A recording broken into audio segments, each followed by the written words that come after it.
Well, I think the game of golf will always survive. It's just too much fun. It gives people a tremendous amount of pleasure and a tremendous amount of frustration. And that just brings people back. Nobody's ever perfected the game of golf, and nobody ever will.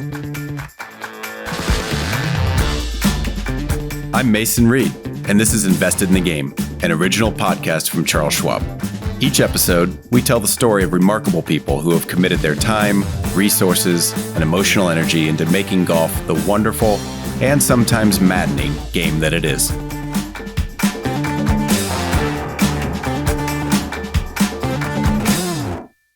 On today's episode, we're speaking with Bernhard Langer.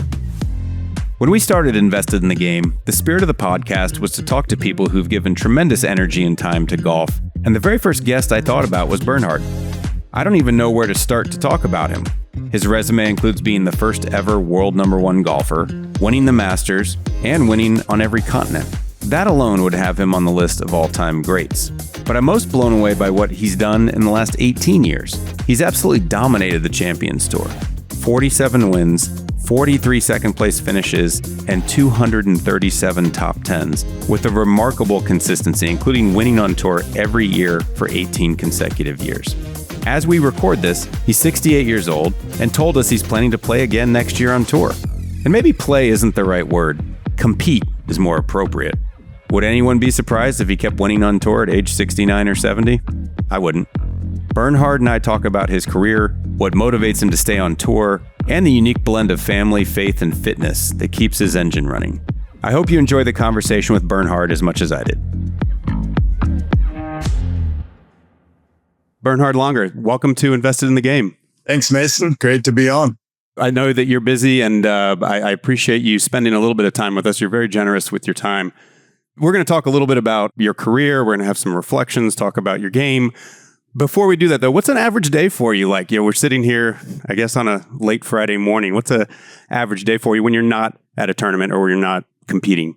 It can be very different. I live two different lives, one on tour and one at home. And we raised 4 kids. So when I used to come home from tournaments, it was all about spending time with the kids and with my wife and putting them first. Now the kids are grown up and gone and they have kids. So I try and spend some time with our grandkids as much as possible. 3 out of the 4 live here in Boca Raton, where we are within 10 minutes. So that's awesome. And otherwise, probably work out every day for anywhere from an hour and a half to 2. That's pretty much a daily routine. Bible study in the morning, sign autographs for when I'm on traveling for 2 or 3 weeks. I come home, there's a lot of mail and some bills and things to take care of. So that's part of it. And usually I go out and practice maybe for anywhere from 1 to 3 hours, mostly hitting balls. I don't play a lot of holes when I'm home. I just go to the putting green and range and chipping area and spend time there and try to shake off the rust so I'm somewhat ready when the next event comes around. Otherwise, some days we go to church, go to a few functions with the grandkids, whether it's in school or otherwise. And I haven't been bored yet, so let's put it that way. Well, you just casually put in there that you're maybe an hour or 2 at the gym or hour and a half, and then 1 to 3 hours of golf, among all of those other things. So that's a pretty packed day with all the life obligations as well. You kind of got introduced to golf at a young age through caddying. Your parents raised you in a very humble environment in Bavaria, and you found a way to make a little bit of money, pretty decent money probably for the time, and for an 8 or 9-year-old or 10-year-old caddying. When did you actually start hitting golf balls and getting into golf, like the transition from caddying for other people to actually playing yourself? Well, pretty much a few weeks after I started caddying, because they would allow the caddies to hit balls and chip and putt. And, there was 6 or 8 of us sitting in this room, which was the caddy shack. It was a room with 2 benches. And we were waiting for members to show up. And it was a small club, 9 holes, private course. So we weren't always busy. So instead of sitting around for hours, we decided, well, let's go chip and putt and hit some balls on the range. So it pretty much started right away. But then, it got a little more serious when I finished school. I did 9 years of basic schooling. I was 15 and I had to decide what I want to do in my life. How do I make a living? And I decided to become a teaching pro. And, at that point, I also wanted to be a decent player. And the teaching pros had some tournaments in Germany, maybe 5 or 6 a year just for the teaching pros. You could make a little extra money there. So that's when it got all a little more serious. And, I was fortunate to win the German Close Championship when I was 17 and met a businessman who said he would support me financially if I want to play the tour. And that was really exciting. That was something I didn't really think about. But I was 17. I had 1 more year to go. And I thought, well, in a year from now, hopefully I'm going to get a little better still. And if this guy's going to help me a little bit, why not devote 2 or 3 years, see if you're a good enough player? And if not, you can always go back to teaching. So that was my thinking at the time. Sounds like you were good early, but do you remember the first moment where you recognized that you were not just good at golf, but that you may be, I don't know, better than your peers, or maybe it's something where you would want to go out of town and play a golf tournament? Do you remember when you started to realize that? Yeah, it kind of happened gradually. Like when I was a teaching pro, as I said, I won a bunch of tournaments when I was 17, 18. Actually, probably was the best player in Germany at that point in time. So I knew I was better than most, but that was relating to Germany, which is on a worldwide or tour level means very little. Then it means a lot. It means a lot more now, but yes. Yeah, but I had, I didn't have a lot of competitive reps on tour. I tried to Monday qualify for the German Open or the Swiss Open or the Italian Open. Those 3 I could drive to. When I was 17, 18, and I could see the competition was much harder and I had to get better if I want to survive out there. And so that was somewhat an eye opener. But when I decided to go on tour in 1976, I joined the European Tour. I gave up teaching. And in my 3rd tournament, I was tied 5th in the Madrid Open, which is, used to be a big tournament on the European Tour. And that 3rd week on tour, I realized I can be out here. I can be competing at the highest level. And if I just get my short game a little stronger, my putting wasn't always great. My chipping was lacking.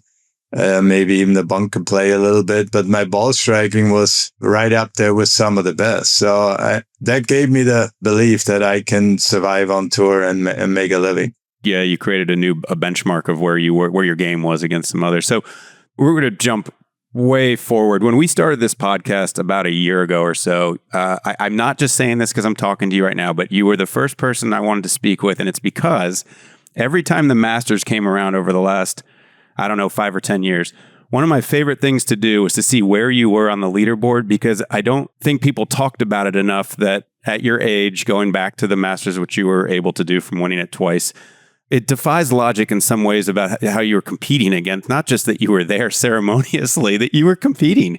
And I had to look this up today, but you made the cut in 16, 18, 19, and 20, if the internet is correct on all those years. And in 2020, you were 63 years old. You beat Adam Scott, Bryson DeChambeau, Tiger Woods, Colin Morikawa, Jordan Spieth. When you went to these events around this time, what was your mentality showing up? What were you hoping to do? Were you hoping to place in a certain place? Were you hoping to make the cut? What was your goal? Were you hoping to win? I don't know. Where were you at in those years? Yeah, it was different, actually. There was a time, initially I went there to hoping to win or to compete. And then I realized these young guys are hitting it way past me. And, there were 1 or 2 years when I was just trying to make the cut. And I realized afterwards, that's a very bad mindset, trying to make the cut, so you're immediately, as you start the tournament, you're focusing on the cut and, where it may be. And then your game pretty much plays to that level. I hate to say it. So it was mentally a big mistake. So then the next year, and I might have missed the cut. So that might have been 2017 when I missed the cut. And I said, you got to have a different mindset. You got to come out here thinking you're going to be competing. You want to be on the leaderboard. You want to be in contention. And, for some reason, I played a lot better. And I did get in contention 2 or 3 times, even at a very high age to be competing on that long of a golf course. You're hitting really long irons and hybrids into many, many of these holes, which is also just compounds how difficult it is to be able to compete when you're effectively using, you're playing a different golf course when you're having to come into those greens like that. Is that fair to say? Absolutely, yeah. I remember one year I was paired with Rory McIlroy and Bryson DeChambeau on the Saturday and Sunday on the weekend. And these two were probably two of the longest hitters at the time.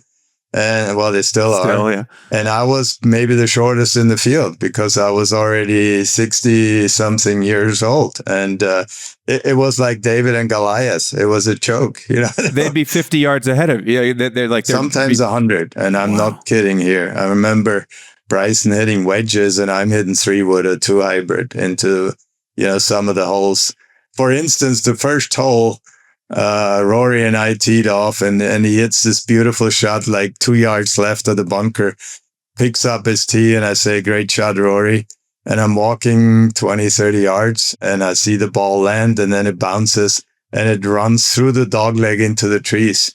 And I'm going, oh my goodness, wow. I shouldn't have said good shot, Yeah, you had no idea it was going to go 330 yards and through, or whatever it is, through the fairway. Exactly. I thought he was going to be 40 yards shorter in the middle of the fairway. So I had to be more careful. They just played a different game than I did. So, but it's really hard to compete when you're hitting those long shots. But, you can play really smart. And if you play really well and make some of the medium to shorter putts, you can still compete to some extent. Did any of those guys come up to you after the end of some of these rounds and just say, man, this is incredible? Like, were any of them, I don't want to say in awe, but they have to see that too, that they're 50 or 100 yards ahead of you, whoever it might be, and that their score was not reflective necessarily of that distance gap. Yeah, absolutely. I think there were a couple of them, like is it Jason Day? He was like world number 1 or something around that time. I was paired with him, and Bryson too. They interviewed him, and at some point they're asking, well, what do you think of Langer? Beat you by 1, and you were way. Yeah, it's just ridiculous. It came up a few times, just because of the contrast and the ridiculous long clubs I'm hitting into these greens. Yeah, I guess you adjust to it as best you can over time. I mean, you just start getting used to hitting longer clubs. But all right, so I was looking up distance. People probably don't realize we're jumping all over time here, but on the Champions Tour, people don't realize how long some of the longer hitters are on the Champions Tour. I think they maybe think they're hitting it 230 or 240 out there. Many of them, Padraig and many others, can hit it over 300 yards or high 200s. So how is we're still playing? We're going to Phoenix soon. How's the game these days for you? It's been pretty solid. So I just thought about the last 3 tournaments I played. I was in the last pairing on Sunday, all 3 tournaments, which shows that you're playing at a very high level. If you get into the last pairing, you're there to have a chance to win the tournament. So that was very encouraging for me at age 68, still to be able to make it into the last pairing on Sunday and have a chance to play for the title. And I think my last 3 placings, I won a tournament in Germany on the Legends Tour over there in Europe. So I had a win, then I finished 7th at the SAS and 5th in Richmond at the Dominion. So those were pretty good finishes. So the game has been good lately. It was a bit not quite as good during the summer. Is that a bit of a leftover from the Achilles, or is it other stuff that you've been working on? No, I am not really working on a whole lot. I think at my stage, the swing is pretty much what it is. If you haven't figured out your golf swing at 68, good luck.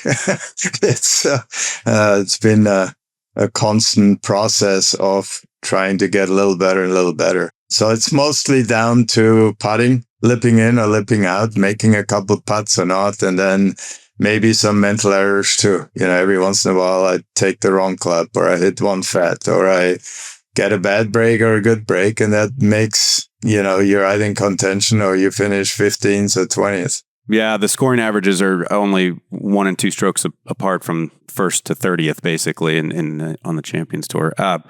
Talk a little bit about consistency and longevity. I was thinking this morning that you need to write a book about good words that start with the letter F, because I was thinking you're probably going to say some combination of family, faith, fitness, food, friends. These are all great parts of your life. When you think about the success you've had for all of these decades, what combo of some of these things, or maybe some that I didn't mention, do you think are part of the consistency and the success? And I guess I would say you can answer that. There's a golf part of that, and then there's just life. What does it take to lead a productive and healthy and joyous life? Well, I think you put some great words up there. Those would be some of the biggest names with F I would mention, and they're very important to me in my life. I think loyalty would be another one. Been blessed to have a lot of great people in my life, good friends, good family members, good coaches, just caddies. People have been good to me, and I try to be good to them. So I think friendships work both ways. But faith and family are definitely right up there amongst the very, very top. And it's important, when you get older, you reflect and you think, well, what's really important in life? Because we all, we get up, we eat, drink, sleep, love, whatever, and work and do it all over again, over and over again. And I think it's really relationships that matter the most in the long run. So I try to work on my relationships. That's great. And that's a good segue. I wanted to ask you, when each Champions Tour season has come around over the last, 16, 17, 18 years, and you were thinking about, I'm sure you've had this thought about, you might keep going. Every year you have to decide you're going to keep doing it. At any point was your family, I'm assuming they're supportive. You just said they're loyal, supportive. They've, been supportive of everything you've done in the world of golf. But is there any point where they said, this is nuts? You have to play 20-something events. We're traveling. Has anybody ever paused? Does that happen every year, or has that never happened? How does that work? At the beginning of every season, it's a tough thing to set the schedule because I often sit down with my wife and there's priorities. There's certain events in the family or birthdays, graduations, weddings. Life. Yeah. Yeah, or, Christmas, Thanksgiving, anniversary, whatever. There's stuff, it's happening, and those things are important.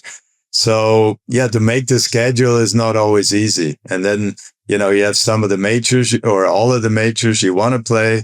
Then there's a couple of events I might have to play because of my sponsor relationships.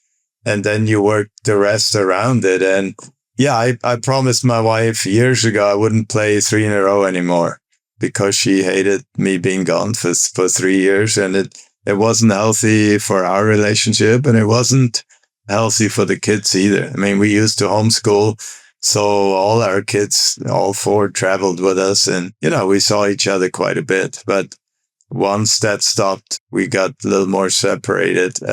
If I was gone too long, it wasn't healthy. So those are the kind of things, the adjustments you have to make on a regular basis. And just like, I played the SAS in Richmond, and then the next tournament would have been Simmons Bank, a playoff event. We only have 3, but I don't like playing 3 in a row. I get tired. I get frustrated with myself, and I want to be around my family. So I didn't play the second playoff tournament and took a week off. And some people may not understand that, but, family is more important to me. And at my age, as I said, 68, I need more rest and time away from the game. I've been doing this for 53 years. Most people don't even work for 45 or 50 years. So it's been a long road. I don't think people have a full understanding of how challenging that is. For you, for today's professional golfers, I see these guys coming into our tournament, lugging their clubs around and heading back to the airport. And I just think this is way less glamorous than you think it is. I mean, they are grinding. Obviously, you're a competitive person. I think it's safe to say, and you've talked about that in the past. How important is winning in your decision to keep going and to play and to keep doing all the things that you're doing? Is it some people, I don't know if Tiger Woods, other people have said, I'm not playing in a tournament unless I think I can win it. We talked a little bit about some of the later years Masters ones, but on the Champions Tour now, when you make a decision to play for the season, set your schedule, is it because you believe you can still win? I think I'm still relative out there. I still think I can win. Yes, I think I've proven that every year that I can win. I'm still in contention. Like I mentioned a few minutes ago, I was in contention the last 3 tournaments I played in. And I think you're right. Once the time comes where I'm finishing 50th or 60th week after week after week, I'm not sure I'm going to enjoy that. So I I'd like to think, I got to be healthy. I need to have fun playing professional golf, and I need to have some kind of success. I think those three things need to be present for me to continue, and they are at the moment. So I, made a choice. I just signed up for another year on the tour, renewed my membership, and I'm gonna play a pretty full schedule next year. But hopefully I'll know when it's time to pack in. Like some people said to me, "Well, why did you stop playing the Masters? You almost made the cut." And I could have made the cut. Yeah. And I said, it's one of those things. I just can't really compete with my lengths anymore. And it's just a tough grind. And I had my time, and it's time to go. I don't want to be out there shooting 280s and make a fool of myself and finish last by 12 shots or something like that. So that's not me. As you say, I'm a very competitive nature and enjoy competing. And I don't want to be going out first every Sunday in the last group and just, being done before the leaders even tee off kind of thing. It's nice to be able to do that at your own choice and your own terms. Absolutely. I guess maybe you've changed a little bit, because I think when you won the Masters, you said you'd come back as long as you can walk, and maybe you said, well, maybe I'm changing that just a little bit. I can walk, but I want to shoot good scores and compete. Yeah. Well, maybe what I meant is I will still come back. Okay. Good clarification. Yeah, that's true. I don't know if you said you would be playing. You just said you would come back. Okay. Yeah. So I will be back to play the par 3 and participate in the Champions Dinner and host some of my family and friends and that kind of stuff. Just not playing. Yeah. Do you enjoy conversations where you get to reflect now on all of these decades of golf? I hope so, because I have 5 or 6 questions I want to ask you. But before I do that, I should say, do you enjoy the reflection? Is that fun for you? Absolutely, because it's part of my life. It's part of the history of the game. People they feel bad about talking about the 91 putt that I missed in Kiowa at the Ryder Cup. And I said, well, don't feel bad about it. It's part of my life. I've been talking about it hundreds of times, and it may come up a few more times. Who knows? But that's just how it is. And yeah, I'm okay doing that. No problem. I'm not going to talk about that, not because I didn't think you would. It's been covered enough. I wanted to ask you though, these are kind of thinking about reflecting when you, if you could go back in a time machine and go have a conversation with, I don't know, pick a 30-year-old you or somewhere in that neighborhood, what would you tell your 30-year-old self, either about golf or life? Like what conversation would you have with the 30-year-old version of yourself? Yeah, well, I know now that faith is far more important than I thought in my younger life. I always had some faith, but not the real faith. And so God and Jesus are very, very important. And I would tell myself, spend more time there. And like I said a couple of minutes ago, work on relationships, because that's something that lasts forever, a long time. Those two things. One other thing I probably did wrong in my career is I played injured too many times. Oh, interesting. And that may not have been the smartest thing. Did you ignore doctor's advice, or did you, someone said sit for 8 weeks and you went out and started hitting balls 4 weeks later, or was it things that didn't feel good and you just ignored it and kept going? Yeah, it wasn't so much a doctor's advice. It was more like, I would wake up and I would have lower back issues, and I go and hit balls and I'm hurting on every shot, and I'm, should have really withdrawn and just say, okay, let's go home and let this heal.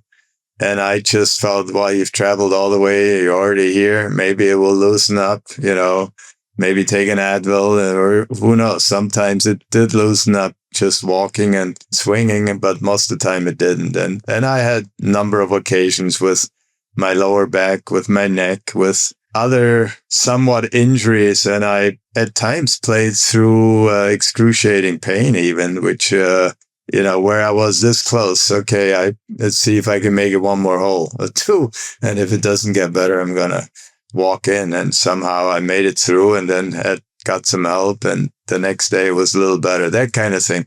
Obviously, I guess that all of us do this in some point in our lives, and you end up ultimately often making it worse than it was. Well, yeah, sometimes you make it worse, but I remember winning several tournaments being not well, whether I had the flu or whether I had the runs or something. And I was definitely not 100%, but it almost gives you a different mindset. It's like, well, you realize you're not, you're this close to withdrawing and you're just grateful to be out there and you're thankful and you just, swing a little slower because you don't have 100% or whatever it may be. I've won a number of events when I was not 100%.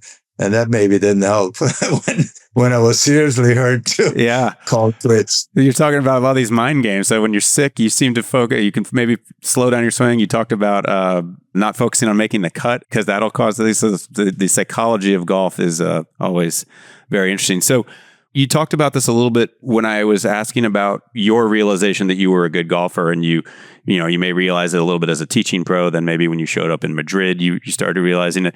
Given how long your career's been, do you have to keep resetting goals as things change? So I'm just using this as an example. If there was a goal to win the Masters and you win that, then you now need a new goal. Did you have to keep doing that? Or I guess an even bigger question is, are you a big goals person? Has that been a part of your career where you had markers that you wanted to accomplish?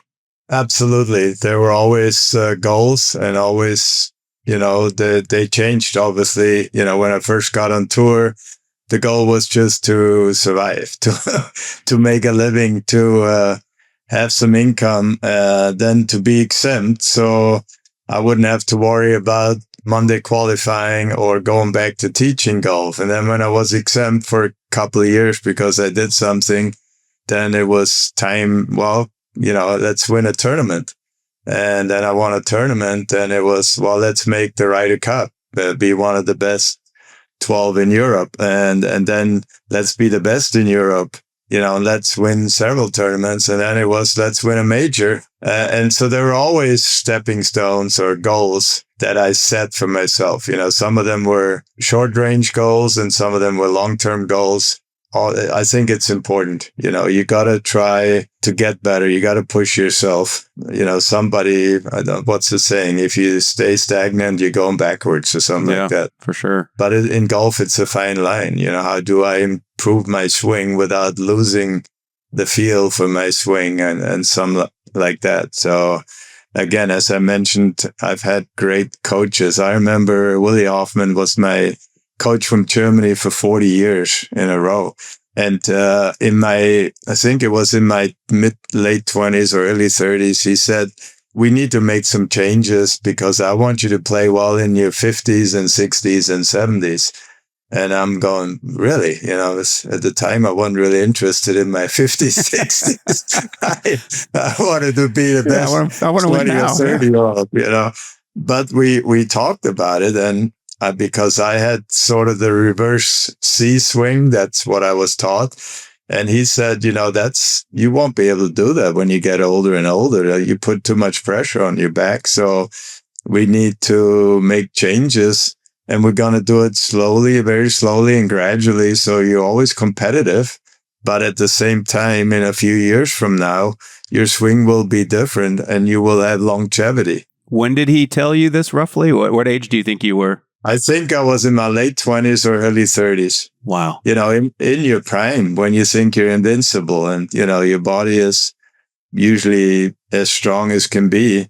But he was looking ahead. And now I look back and I said, incredible wisdom for him, to approach me in my prime saying we need to make changes so you can play good in your 50s and 60s. And you weren't thinking about playing competitively when you were 29. I'm assuming, like many 29-year-olds, you only saw a few years in front of you. I mean, how far out were you looking with your professional career when you were 29?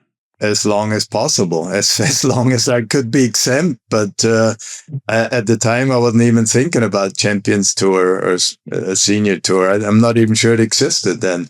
So it was, like you said, more like, okay, let's stay healthy because I know I'm one of the best in the world. If I can stay healthy and enjoy this, I can have a fairly long career. But I had no idea how long that may be. Most people think mid-40s, because those are the tough years when you're on tour from about 45, 46 to 50. I think those are the toughest years to be in contention. And then you can make the jump to the Champions Tour if you feel like you want to continue your professional career.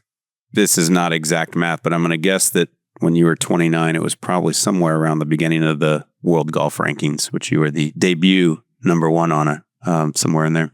Yeah, that was, I think it was important to have a world ranking because we had, some of us played all over the world, but we weren't exempt, especially in America. We had 3 majors in America and many of us weren't exempt. We couldn't get in.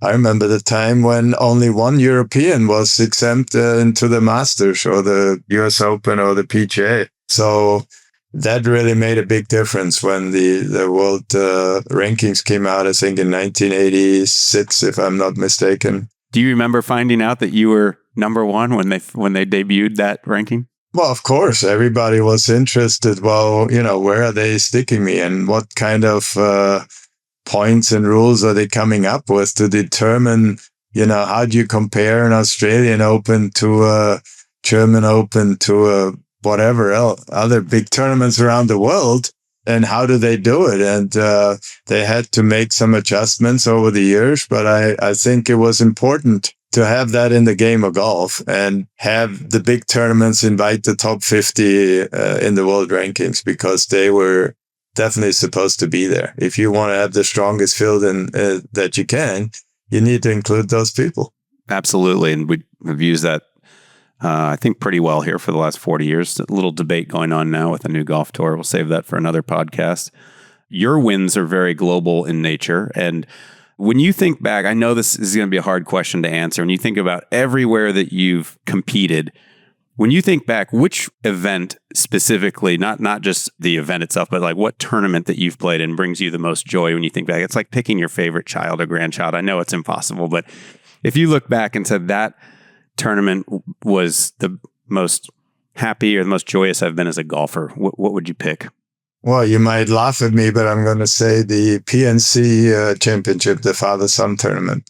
Which you've won with 2 different sons, correct? Yeah. We won it 6 times in total, and one son 4 times, the other 2 times. So, but if you talk purely joy, that's where I think I have the most joy. It's just such a fun event playing with your kids inside the ropes against some legends and their kids, and have the whole family there to support. And it's just a great family event. So yeah, that would be right up there with me.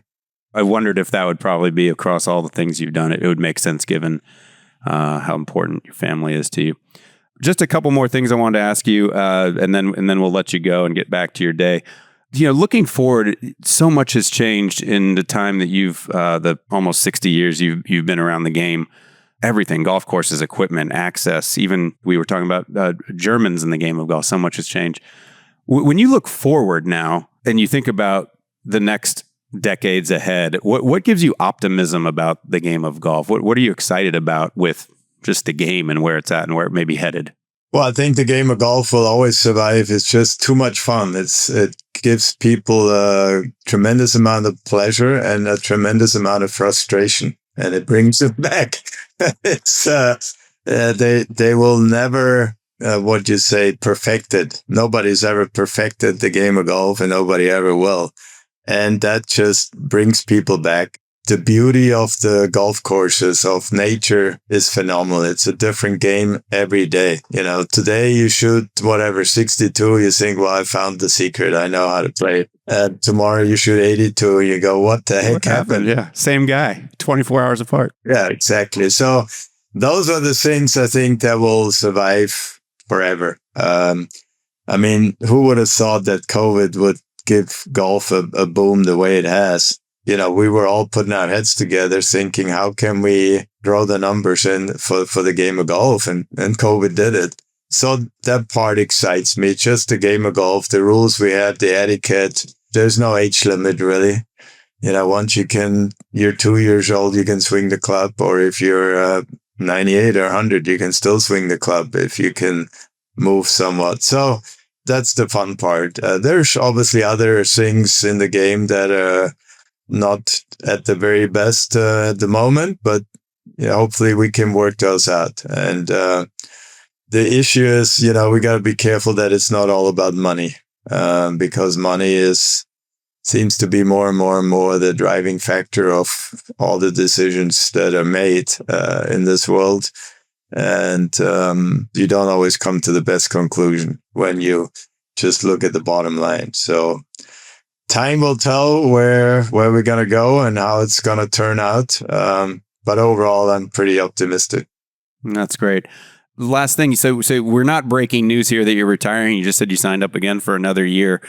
Someday, though, when you hang up the proverbial golf cleats, do you have a replacement hobby? I know you have a lot of incredible things you'd like, more time with family and grandkids, and there's charitable work. There's a lot of things that will fill up your time. But do you have another hobby that's not golf that would maybe take a little bit of time?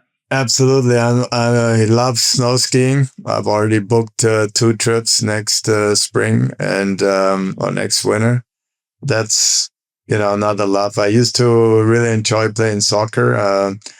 I can't do that anymore, but I love watching soccer on television. I love watching sports in general, whether it's hockey or football or soccer or whatever it may be, tennis. I'm interested in most of that.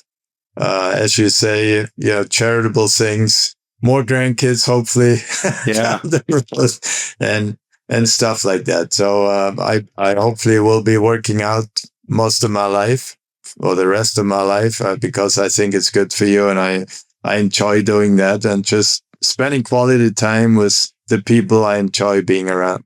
Well, that's a great place to end. We're an audio only podcast, so I can see you. The people listening cannot, but I could describe that what you're sitting.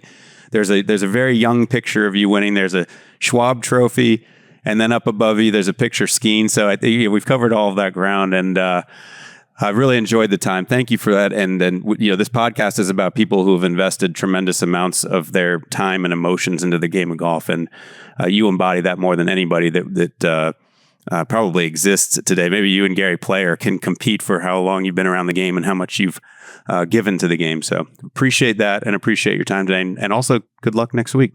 Yeah, thanks. Yeah, Gary Player has been my role model as a golfer as well. So it's very appropriate that you mention him. And thanks for the time, Mason. I enjoyed chatting with you. All the best. God bless. So that's it for us today. Thanks for listening. If you have a minute, I'd encourage you to stop by PGAtour.com to see some of Bernhard's stats with your own eyes. You'll be blown away.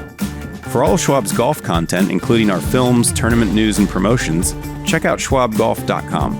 If you've enjoyed the show, which we hope you did, we'd be really grateful if you leave us a review on Apple Podcasts, a rating on Spotify, or feedback wherever you listen. We'll be back with a new episode in 2 weeks. For important disclosures, see the show notes or schwab.com/thegame.